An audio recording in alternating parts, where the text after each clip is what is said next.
Alright, how's it going today? My name is Eric. Today we're going to be doing a eye evaluation video. I have my patient here, Matthew. We're going to go ahead and start with first a visual inspection of the eye. What we're looking for is any bacteria, any pupil asymmetry, any styes or lacerations to the cornea. So we'll go ahead and just take a look at the eyes. Everything seems pretty normal. Alright, from there we're going to go ahead and move on to tracking. So I have my pen light right here. I'm going to go ahead and place it about 3 to 4 inches away from his nose, and I'm just going to have him track. Alright, so just go ahead and follow the tip of my pen. Alright, so go ahead. Here, first we're going to go side to side. Make sure we hold the head, make sure so that the head won't move. Alright, now we're going to go up and down. And then we're going to go ahead diagonal.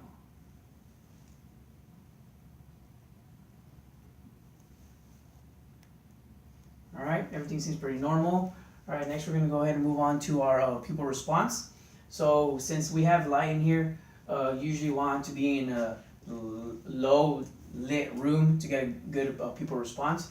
So what I'm going to do is go ahead and cover the eye. I'm going to go ahead and come in lateral to medial to getting that pupil response. What we're looking for is symmetrical pupil response on both eyes.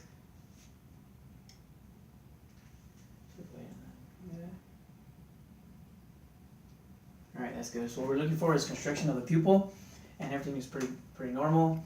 From there, we're going to go ahead and move on to our Snellen eye chart. So how we would usually test this is this chart would be 20 feet away from the patient at eye level. We're going to go ahead and have the patient read from top to bottom.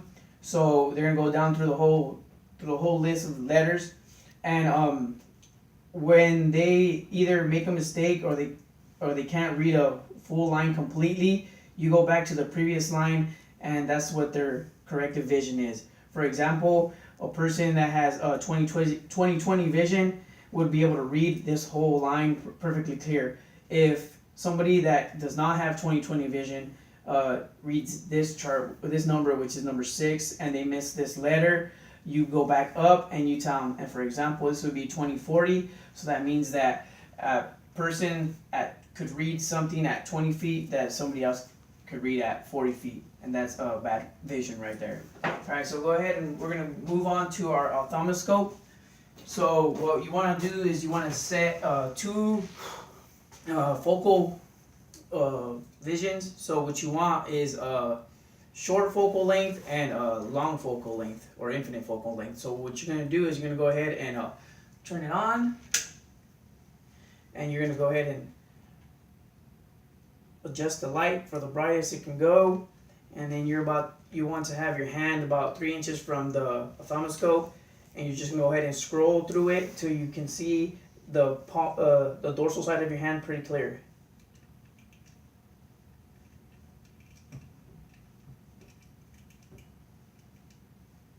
Alright, that's pretty clear. My number is a green 7. That's my short focal length. And then we're going to go ahead and do our long focal length. So we're going to go ahead and reset this to 0. And I'm going to go ahead and focus on that fire alarm.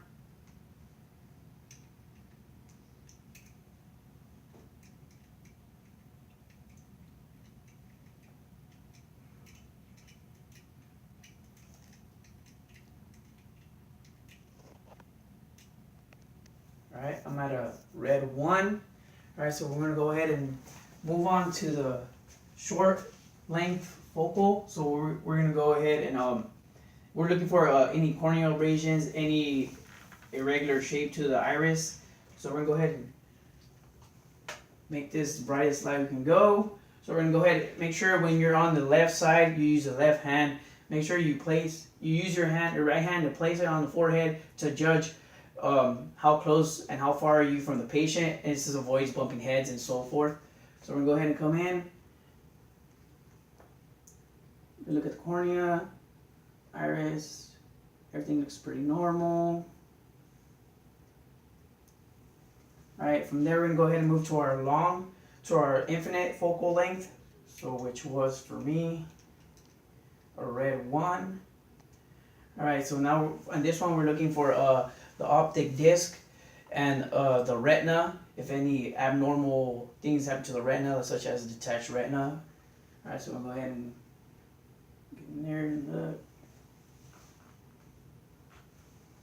What we're looking for is nice red optic disc.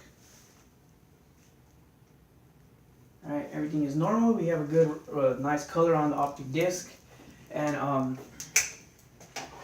that's how you do an eye exam.